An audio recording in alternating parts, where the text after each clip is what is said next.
Kan? Nggak ada air. Dua lapak pedagang buah pepaya di Pasar Induk Ramat Jati, Jakarta Timur, Kamis sore hangus terbakar. Warga yang panik berusaha memadamkan api dengan alat pemadam api ringan serta alat seadanya agar tidak merambat ke lapak lainnya. Beruntung, api dapat segera dipadamkan. Petugas yang berada di lokasi dengan cepat melokalisir tempat kejadian dan melakukan olah TKP. Tidak ada korban luka maupun jiwa dalam peristiwa ini, namun kerugian ditaksir mencapai ratusan juta rupiah.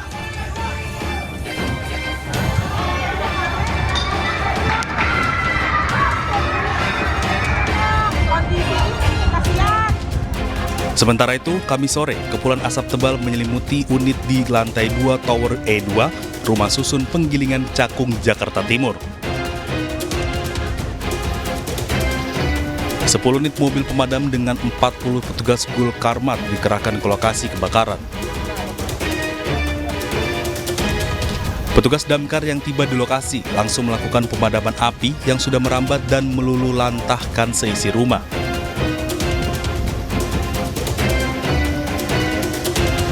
Diketahui, kebakaran yang terjadi saat rumah ditinggal penghuninya ini diduga dipicu korsleting listrik dari kipas angin yang masih menyala.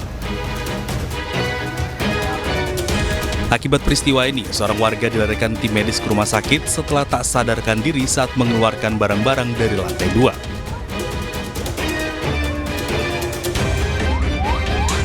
Dari Jakarta, Rio Manik, iNews melaporkan.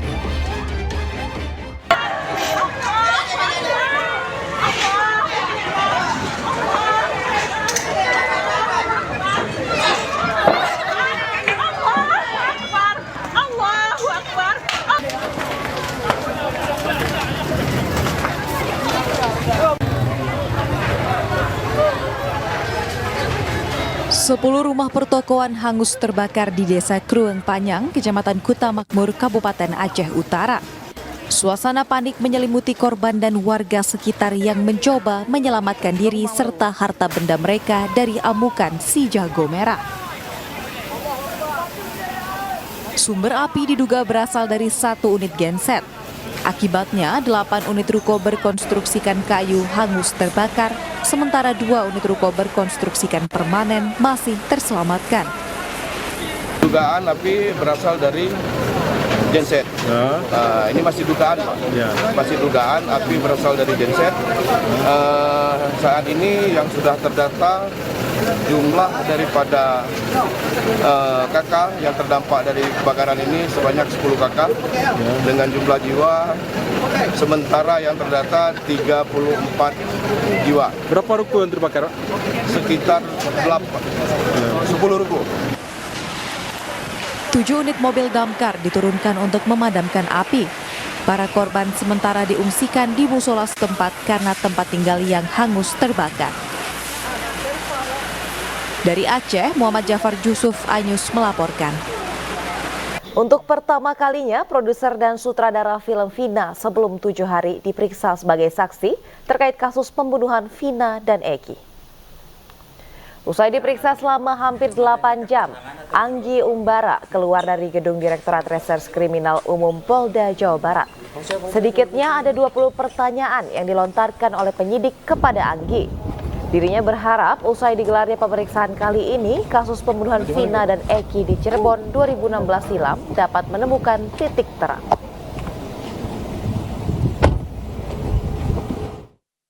Perbuatan gue seperti apa sampai akhirnya seperti apa, itu doang sih. Berapa pertanyaan? Kira-kira berapa pertanyaan? Nggak tahu, ada banyak, 5 lembar lah. 20 pertanyaan? 30? 20 lebih. 20 lebih. 30-an lah. Itu inti poin apa aja, Mas? Poinnya ya ini, mereka juga mau tahu kita dapat ceritanya dari mana, apa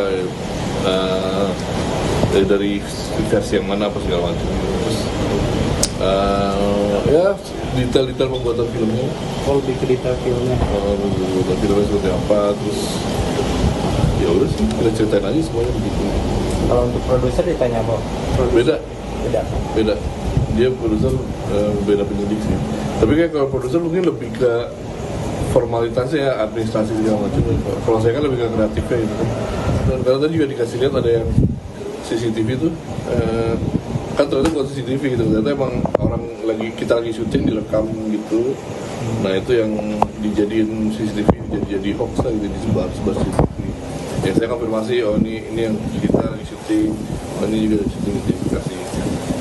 Ya, mereka mempertanyakan itu dan semoga membantu lah. Berarti sebagian itu memang hasil CCTV syuting lah. CCTV itu hoax ya? Yang dikasih lihat tadi ke saya sih, ya hoax ya, karena itu dari hasil syuting kita. Karena kan bisa kelihatan kan jaketnya kan beda tuh kan. Sebelumnya, didampingi oleh penasihat hukumnya, Diraj Kalwani dan Anggi Umbara tiba di Mapolda Jawa Barat sekitar pukul 12.30. Kedatangan mereka guna memenuhi panggilan Polda Jawa Barat sebagai saksi kasus pembunuhan Vina dan Eki di Cirebon tahun 2016 silam. Diketahui Anggi menerima surat pemanggilan sebagai saksi pada 3 Juni 2024.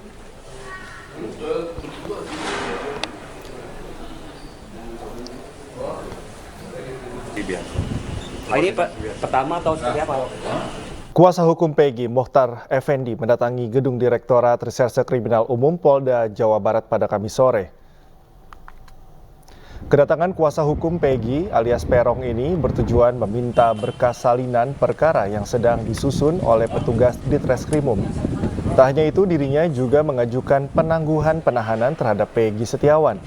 Diketahui rencananya pihak Direktorat Kriminal Umum Polda Jawa Barat akan melakukan tes psikologi terhadap Peggy dan keluarga pada Sabtu mendatang. Tadi berdasarkan informasi yang kami. Jadi hari ini agenda kita ini ada 4. Yang pertama adalah mengajukan surat penangguhan penahanan. Alhamdulillah sudah diterima oleh pihak kepolisian, ya. Surat tanda terimanya pun sudah kita pegang. Kemudian yang kedua adalah meminta salinan BAP sesuai dengan yang sudah pernah kita sampaikan di hari-hari sebelumnya. Nah, alhamdulillah sampai saat ini salinan BAP belum bisa, ya, belum ada ini. Berarti memang kita ini diuji kesabarannya lah. Untuk bagaimana caranya tim kuasa hukum Peggy ini menerima kenyataan yang ada nih, bahwa salinan BAP sampai saat ini belum ada. Padahal ini kan waktu waktu terus berjalan ya. Waktu terus berjalan berkenaan dengan penahanan sementara untuk klien kami, yaitu PS. Kemudian yang ketiga ini ada informasi dari pihak kepolisian, dari pihak penyidik terutama, bahwa hari Sabtu nanti, hari Sabtu besok ini, berarti tanggal 8 ya, itu pihak penyidik akan mengundang ibunya Peggy, ibunya PS ya, saya ralat ibunya PS dengan bapaknya. Nah itu katanya akan diadakan tes psikologi. Saya nggak paham ini tes psikologi apa yang dimaksud oleh pihak penyidik. Tapi oke lah, kita ikutin itu selama itu memang prosedural. Nah termasuk PS-nya sendiri, kalau tadi saya dengar seperti itu, jadi ada 3 nanti yang hari Sabtu akan dites psikologinya, PS, ibunya sama bapaknya. Nanti sekitar estimasi waktu sekitar jam 9. Jadi ya syukur kalau nanti rekan media bisa terus mengikuti perkembangan ini ya.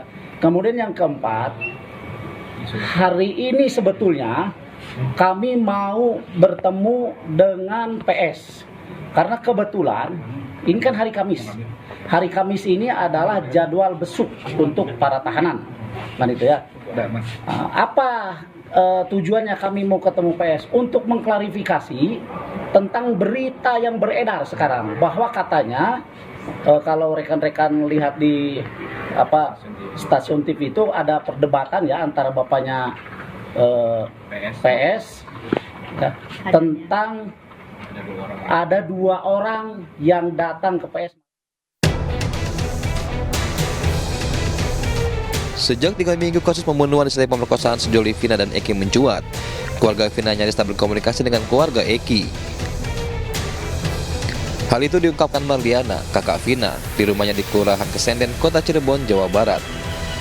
Satu-satunya komunikasi dengan ayah Eki, Rudiana, terjadi pada tahun 2016 lalu saat 8 pelaku ditangkap. Marliana mengaku sempat berupaya melakukan komunikasi, namun usaha itu gagal lantaran tidak ada respon dari pihak keluarga Eki. Padahal, Komunikasi antara kedua pihak keluarga korban bisa membantu mempercepat perkembangan kasus ini. Ya, saya menginginkannya sih seperti itu ya, menginginkan komunikasi kepada beliau gitu. Cuman untuk sampai sekarang kami keluarga belum ada komunikasi. Terakhir komunikasi kapan, Mbak? Terakhir selesai persidangan itu. Tahun 2017 itu. Ya. Sampai sekarang belum. Sudah mencoba menghubungi atau gimana? Sebelumnya, tim kuasa hukum Peggy Setiawan menemui perwakilan Komisi 3 DPR RI Senayan, Jakarta. Tim kuasa hukum Peggy ingin meminta bantuan untuk mendapatkan keadilan bagi Peggy yang dinilai tidak bersalah dalam kasus pembunuhan Vina.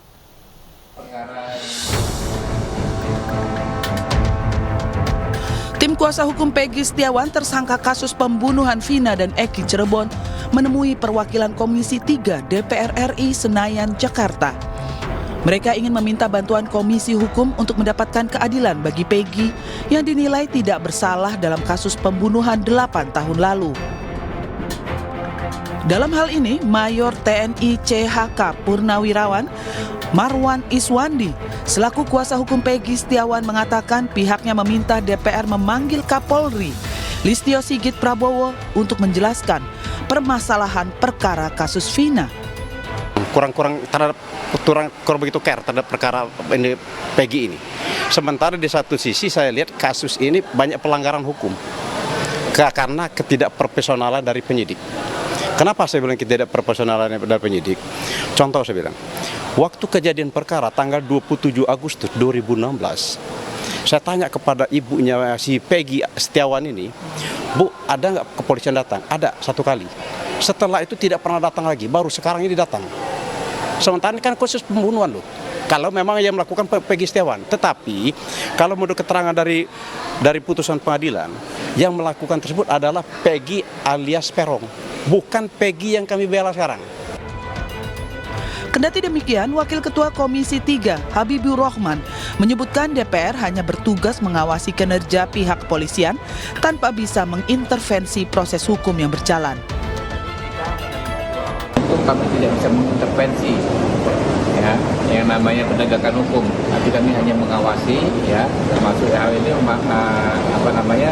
menjadi masukan bagi kami ya, masukan seperti ini. Kami juga tidak bisa mengambil keputusan apapun tadi ya, karena kan kami harus ada di tengah ya, namanya anggota DPR kita ada di tengah ya, sudah lihat nanti seperti apa ya, ini apakah kuat atau tidak ya, dan nanti teman-teman kepolisian juga akan terus bekerja. Sebelumnya Peggy Setiawan ditetapkan sebagai DPO kasus Vina yang buron selama 8 tahun. Dari Jakarta, Irfan Hardiansyah, Indra Purnama, Eri Nugraha, iNews melaporkan. Pemirsa, apa saja faktor yang menyebabkan kuasa hukum Peggy menekan agar digelar perkara khusus? Berikut potongan dialog tim kuasa hukum Peggy Muhtar Effendi dan juga praktisi hukum Razman Arif Nasution bersama rekan saya Davi Pratama dalam program iNewsroom. Mohon maaf Bung Razman ya, saya ingin mempertanyakan legal standing Bung Razman itu dalam kasus Peggy ini apa? Itu yang pertama. Karena dari beberapa pernyataan Bung Razman di beberapa media selalu tendensius memojokkan klien kami, Peggy Setiawan alias PS. Itu yang pertama. Kemudian yang kedua, kalau Bung Razman pelajari berkas persidangan tahun 2017, ya, dari dakwaan jaksa, memang disebutkan ada nama Peggy, tapi bukan Peggy Setiawan. Itu adalah Peggy alias Peron. Kemudian beberapa terdakwa mencabut pernyataannya dengan alasan bahwa mereka membuat BAP di bawah tekanan. Dari 23 saksi fakta persidangan tentunya, tidak ada satupun yang menyebut Peggy Setiawan. Ingat itu. Kemudian yang dari 2 saksi BAP juga tidak menyebut nama Peggy Setiawan. Baik. Dari 21, tunggu dulu. Mohon maaf, biasa jelas dulu ya. Ya, silakan. Dari 21 bukti tertulis tidak ada satupun yang mengarah kepada Peggy Setiawan. Dari 24 barang bukti tidak ada satupun yang mengarah ke Peggy Setiawan. Nah, kemudian kenapa pada saat persidangan BAP yang dibuat oleh para terdakwa dicabut oleh para terdakwa, tetapi kemudian majelis hakim memberikan putusan dengan tetap mencantumkan 3 DPO yang nyata-nyata di dalamnya juga tidak ada nama Peggy Setiawan. Kenapa saya bilang Bung Rajwan terlalu tendensius? Karena di satu sisi Bung Rajwan memojokkan klien kami yang belum terbukti kesalahannya, belum terbukti secara hukum, tapi juga Bung Rajwan mengaitkan ya identitas orang tuanya dengan klien kami. Itu kan sangat terlalu tendensius kalau menurut saya ya. Saya kira kalau pertanyaan Anda itu justru itu sangat tendensius buat saya. Nah, yang paling penting bagi saya bukan saya memojokkan saudara Peggy. Saya kan pernah bilang, saya siap bantu, saya akan dukung kita memastikan perkara ini. Bahwa kalau memang benar bukan Peggy pelakunya, maka tindak polisinya. Tapi kalau dia benar pelakunya, maka proses Peggy-nya. Itu saja kepentingan saya. Saya tidak mau kita gaduh di mana-mana, ribut bertengkar. Kenapa? Karena saya ingin tahu bahwa film ini seperti apa. Anda tahu ya bahwa beberapa poin yang saya sampaikan itu sudah berjalan di kepolisian. Dan data yang saya terima itu bukan pesanan dari kepolisian. Saya saja dilaporkan oleh banyak orang di kepolisian, saudara tahu itu. Tetapi saya memakai jalur yang benar. Kenapa? Saya memakai jalur kalau saya tidak puas dengan proses penyidikan terhadap penyidik, saya laporkan ke Propam, saya laporkan Irwasum, cek surat saya, puluhan surat saya di sana. Yang terpenting bagi saya adalah kalau ditanya, saya tidak memojokkan orang tuanya. Saya melihat Anda kan orang hukum. Alat bukti itu 5, di antaranya salah satu poinnya adalah petunjuk. Nah, saya melihat perubahan identitas, nama, kakak dari orang tuanya yang begitu lugu kelihatan membuat saya curiga bahwa dia termasuk orang yang menyembunyikan anaknya. Rangkaian itulah yang saya lihat. Kemudian masalah Anda bilang nama, kalian keberatan Peggy Setiawan bukan Peggy Peron. Nah, saya sekarang kembalikan, Anda tahu nggak bahwa Peggy itu berubah nama di Bandung dengan nama Robi, diakui oleh Lucy kakaknya, diakui. Tunggu dulu. Bung Rajwan terlalu tendensius terhadap klien kami. Kan Anda bilang tadi keberatan Peggy bukan Peggy Setiawan tapi Peggy Peron.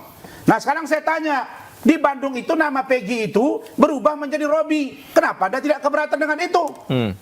Logika berpikir jangan dibalik-balik. Dijawab, Bang Muhtar, silakan. Bang Muhtar dijawab.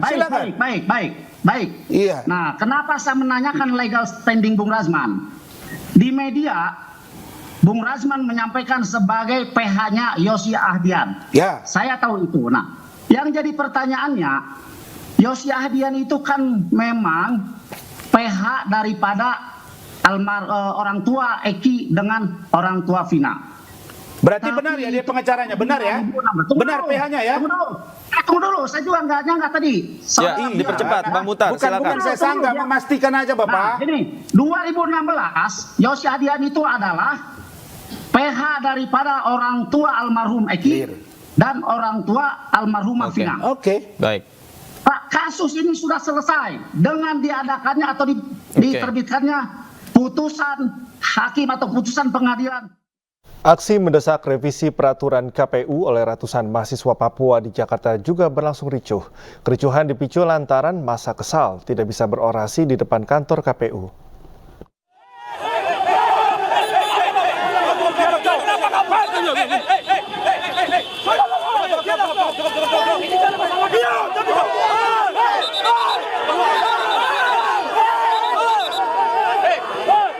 Kericuhan seketika pecah saat pengunjuk rasa dari Ikatan Mahasiswa Papua se-Jabodetabek dan Forum Orang Asli Papua melakukan aksi pemblokiran Jalan Imam Bonjol, Menteng, Jakarta Pusat.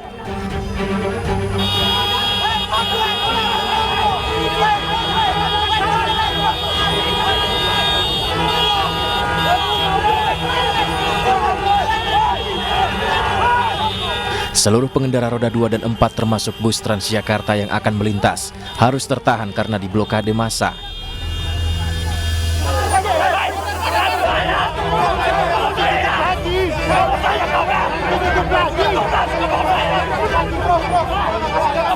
Sempat terjadi ketegangan saat petugas kepolisian berusaha membuka jalur agar para pengendara dapat melintas. Namun massa kesal tetap bertahan melakukan pemblokiran jalan.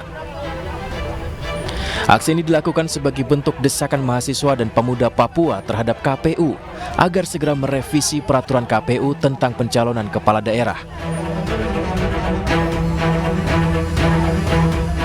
Massa menuntut seluruh kepala daerah mulai dari wali kota hingga gubernur dijabat oleh putra asli Papua sesuai dengan Undang-Undang Nomor 21 Tahun 2001 tentang otonomi khusus bagi Provinsi Papua.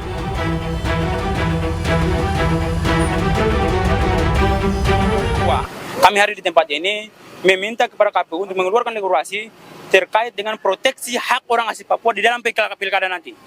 Jadi gubernur, bupati, wali kota harus orang asli Papua. Apa dasar hukumnya? Dasar hukumnya Undang-Undang Otsus dan Peraturan Pemerintah Nomor 106 Tahun 2021. Itu. Sehingga kami datang ke sini supaya KPU mengeluarkan regulasi khusus di Papua dari Sorong sampai Merauke berdasarkan Undang-Undang Otonomi Khusus memberikan kesempatan kepada orang asli Papua, gubernur, bupati dan wali kota harus orang asli Papua. Meski KPU telah menerima perwakilan massa, namun massa mengancam akan kembali menggelar aksi yang lebih besar hingga tuntutan mereka terpenuhi. Dari Jakarta Pusat, Rani Sanjaya, iNews melaporkan. Kantor DPP Partai Nasdem di Menteng, Jakarta Pusat, Kamis siang digeruduk para kadernya yang kecewa karena diberhentikan sebagai pengurus secara sepihak tanpa penjelasan.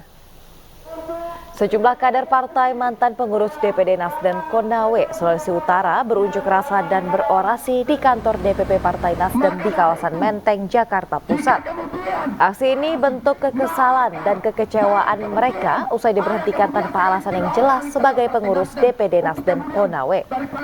Mereka menuding adanya permainan di tubuh DPW Sultra dan juga mendesak Ketua Umum Partai Nasdem untuk mencabut SK kepengurusan yang baru dan kembali mengaktifkan SK kepengurusan yang lama.